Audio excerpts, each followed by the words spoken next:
Hey guys, my name's Dr. Doxy and welcome back to the channel. Today we are going through my personal top 10 animes, so before anyone comes at me, it is not me saying it's the top 10 best animes, this is just my personal top 10 anime list. So if your favourite anime is not on this list, I do actually apologise. I either haven't seen it, or I just didn't like it as much as you did. And that's fine, man. Anime is subjective. But before going any further, I want to remind you guys to subscribe to the channel if you like the content and to hit the bell so you get notified of any future videos I make. It really does help me out. So without further ado, let's get straight into it. Coming in at number 10, we have Tonikawa.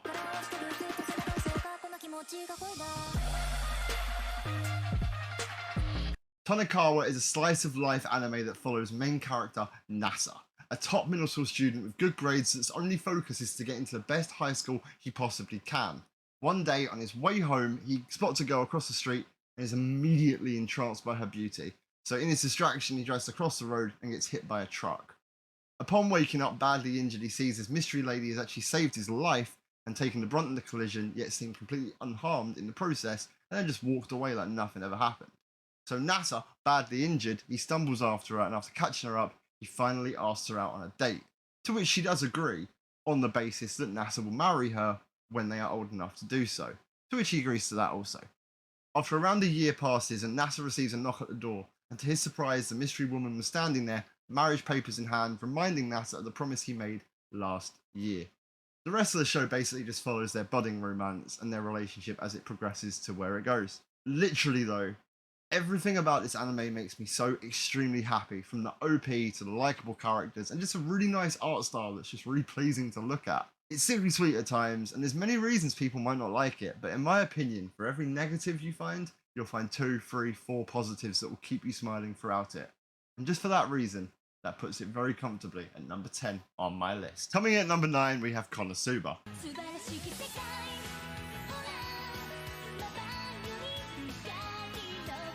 Now, Connoisseur is what I would refer to as a feel-good isekai that doesn't really take itself too seriously. It follows main character Kazuma, who attempts to save a girl from being hit by what he mistakenly believes to be a truck, which then leads to him passing away in possibly the lamest way possible. After his death, Kazuma ends up in a sort of purgatory area where he meets a goddess called Aqua, who tells him that he can revive in this new fantasy world, but he can only take one thing with him. After hearing this, Kazuma finds a little loophole in what she said and decides that Aqua should be the one thing he takes with him. After getting transported to this new world, which is hugely reminiscent of an RPG video game, they begin to engage in quests of an almost World of Warcraft style, meeting new friends along the way such as Megamin, a sorceress that uses explosive magic, although that does tend to have a mild negative effect on her health, and Darkness, a paladin that has an alarming obsession with being degraded. All in all, with the ultimate goal of making as much money as they physically possibly can. This is a completely tongue-in-cheek take on RPGs, but is also completely accurate at the same time, which is what I believe makes it so much fun to watch. It's also worth noting that, in my opinion, Kazuma doesn't really fit the mold of a normal isekai protagonist. He's abrasive, he's rude, he's consistently pointing out all the shortcomings of his friends, and also has a penchant for stealing underwear. But watch the show, you'll see what I mean. But all of that being said, that's the charm of it. It will keep you coming back with an even bigger smile than the last episode gave you, and it might not be serious, and it hasn't got the most groundbreaking story, but it's just so damn fun to watch, man. At number 8, we have Tokyo Ghoul. Now this is a controversial choice.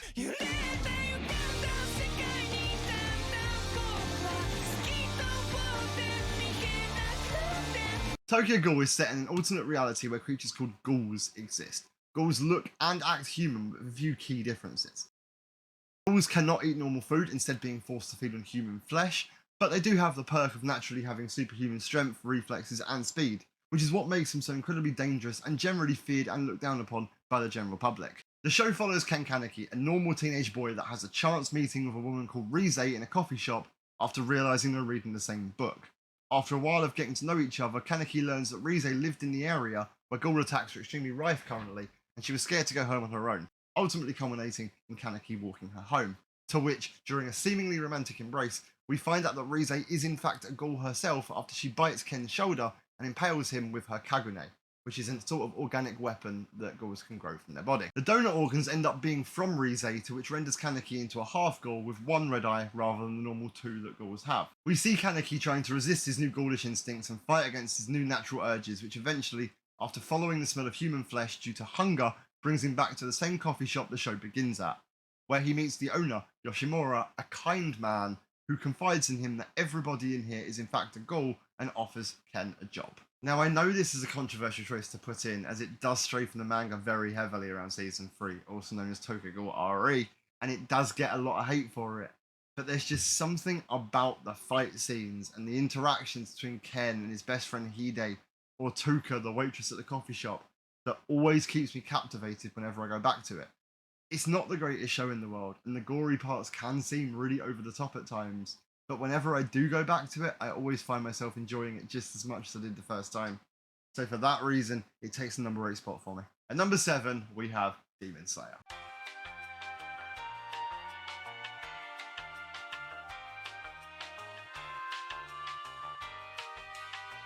The show follows a boy named Tanjiro, a normal teenage boy who lives in the mountains with his family, who comes home one day and is shocked to find that his whole family has been massacred by an individual called Muzan, except for his sister, who has somehow been turned into a demon herself, although still shows signs of humanity. After meeting a man called Tomioka, who Tanjiro learns is one of these fabled demon slayers, he begins training to become one himself with the objective of avenging his family and somehow making his sister human again. After numerous years of training and successfully overcoming an examination, Tanjiro becomes a fully fledged demon slayer, which allows him to finally begin his path to avenging his family's memory. On his journey, he forms an unlikely friendship with Zenitsu, a seemingly cowardly boy, and the boar-headed Inosuke, who has an extremely loud and primitive personality and outlook on life. Across the show, Tanjiro and his friends meet many powerful foes, the most memorable in my opinion being Rui and his spider family in Season 1, and the fight between Tanjiro and the demon siblings Daki and Kitaro in Season 2, which both leave you feeling tense and very much on the edge of your seat. Demon Slayer is one of those shows that captivates you in a plethora of ways. Everything from the animation in the fights, the simple yet effective plot, and the extremely likeable characters that all contrast each other, but also mesh perfectly to create a dynamic that is a lot of fun to experience. Coming in at number 6, Youll Lie in April.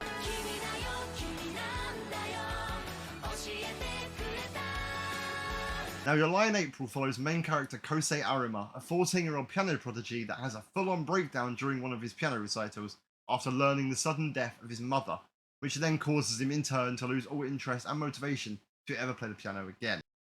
After 2 years in this depressive state, he meets Kaori, an extremely free-spirited violinist that is popular yet frowned upon by talent judges due to her sheer inability at following the musical score, often gravitating towards a more freeform style of music as she believes music should be in the moment and passionate rather than written down or scripted. They meet when Kaori asks to be set up with Kosei's friend, Ryota.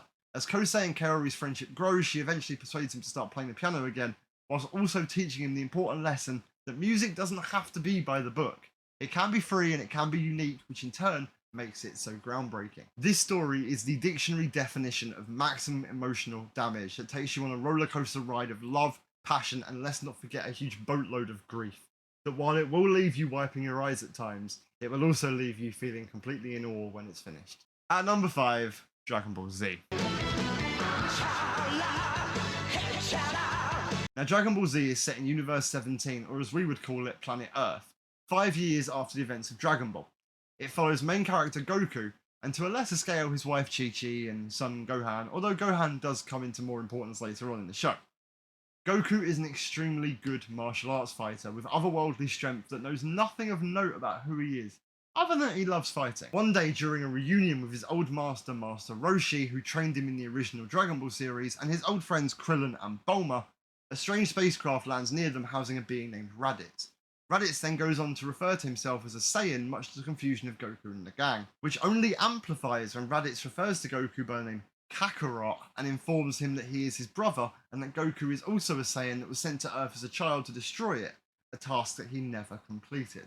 Over the course of the show and its 291 episode runtime, we witness Goku slowly unlocking his true potential as a Saiyan and moving his focus to protecting the Earth rather than destroying it, which leads to him fighting numerous powerful villains along the way, such as Frieza, Cell, and Majin Buu. Now, it is your run-of-the-mill shonen, which I just couldn't leave out of my list purely because of the impact it had on me as a child. So even though the art style might be a little bit dated, and the less said about the English dub the better, I just couldn't leave it out. It was the first real shonen I ever watched and my first real foray into anime as an entity. But on top of that, I do genuinely believe it's one of, if not the most influential anime of its kind. At number 4, we have Jujutsu Kaisen.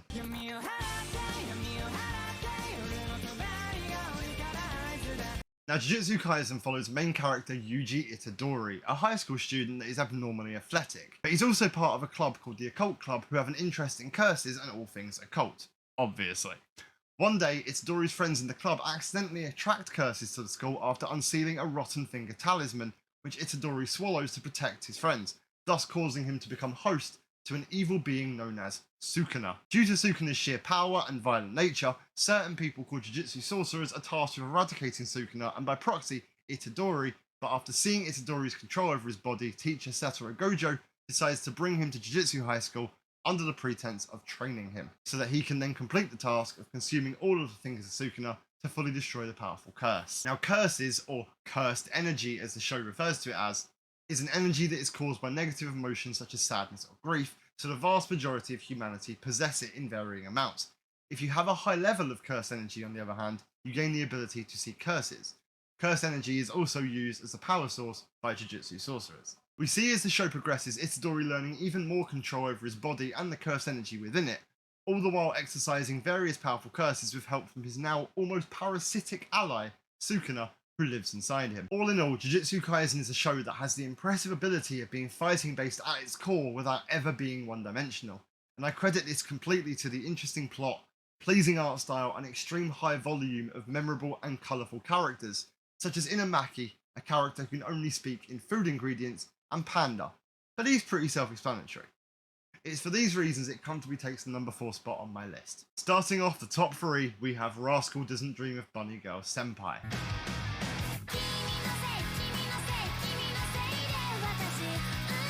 Now in Bunny Girl, we see main character Sakuta, a pretty normal high school student, meet Mai Sakurajima in the library, and he is immediately perplexed by her appearance, and this is because she appears to be dressed in a Bunny Girl outfit.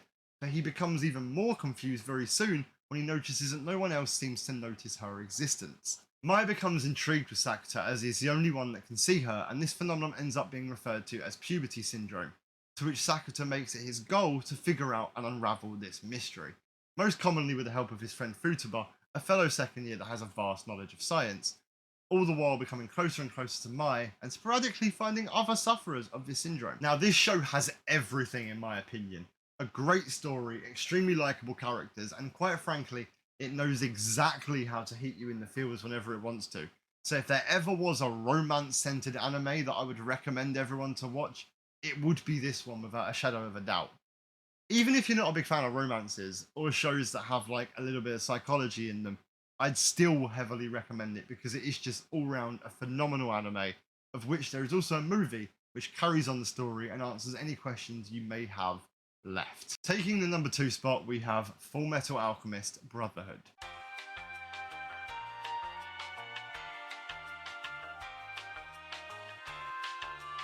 In this show, first and foremost, alchemy is one of the most practiced sciences. Alchemists are allowed to transmute anything their heart desires with the exception of gold or people, as long as they give something back of equal exchange. Now the anime itself follows 2 brothers, Edward and Alphonse Elric, whose father was an esteemed alchemist. Following in their father's footsteps, the 2 brothers also begin learning alchemy, of which Edward seems to be a little bit of a natural. On one evening, after the unfortunate death of their mother, they decide to break alchemy's golden rule and attempt to bring her back to life, which obviously backfires, causing Edward to lose one of his legs, and Alphonse, the younger of the 2 brothers, to lose his whole body. Panicked and scared, Edward sacrifices his right arm in an attempt to bind Alphonse's soul to anything around them, which in this case ends up being a suit of armour, which he does successfully, although with huge damage to his own body. After hearing of this situation, Roy Mustang, a state alchemist in the military, invites Edward, with Alphonse at his side, to train and help research a way to bring their bodies back fully, before going through a horribly painful medical procedure which grants him prosthetic metal limbs, thus giving him the name Full Metal Alchemist. The story continues with the Elric searching for an elusive stone most commonly known as the Philosopher's Stone in the show, which will help them achieve their goal.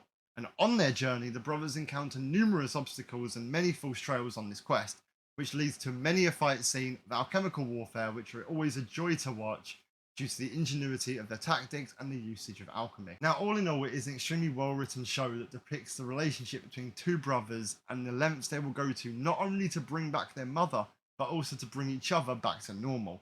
Aesthetically, yeah, it's a little bit outdated, but that very small negative is vastly outweighed by the positives in this show, and I would recommend you also watch this if you haven't already. And finally, taking the #1 spot, we have Re:Zero.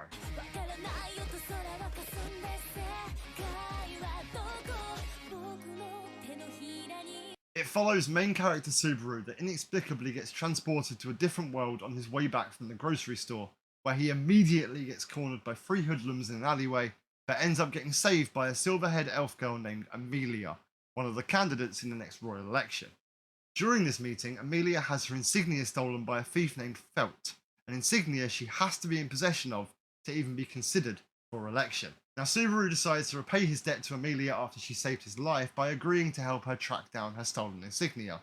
But after arriving at a destination, a loot house where Felt had intended to sell said insignia, Subaru is shocked to find that everyone had been murdered, and after investigating further, he also gets murdered, which causes him to acquire an amazing ability known as Return by Death, which allows him to return back to certain checkpoints in life if he dies, whilst also still retaining all the memories of the last lifetime, allowing him to do things different. Now, after numerous failed attempts and respawns, the insignia is rightfully returned to Amelia, although Subaru is wounded after a fight scene and collapses, waking up a short time later in a mansion, fully healed and confused by his new unfamiliar surroundings. At this point, Subaru meets many characters that across the show become increasingly important, such as Beatrice, a magic user that spends most of her time in a library, and twin sisters Rem and Ram, who are maids in this mansion. As the story progresses, you begin learning the backstories of these many characters, and begin witnessing the friendship and trust level between Amelia and Subaru blossom into something truly beautiful. All in all, this is my favourite anime to watch. I could genuinely watch it on repeat, and I believe it would still invoke the same emotions in me as it did the first time.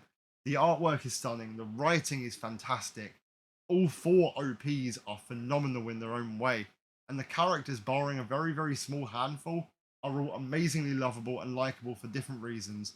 This is the perfect show in my opinion. There was never a dull moment or any moment that I wish I could have skipped past, and every single twist, turn and situation had me gripped from minute 1. This is not a show you watch, this is a show you experience. So there you have it, guys. That was my top 10 favourite animes. I really hope you all understand how hard this was to make, because I'm in love with so many shows, and trying to condense into a top 10 list was probably one of the hardest things I've had to do in a long time. But please feel free to comment down below and tell me your top 10, because I would love to know what you guys enjoy too. But until next time, take care of yourselves and take care of each other. I'll see you in the next video. Bye bye.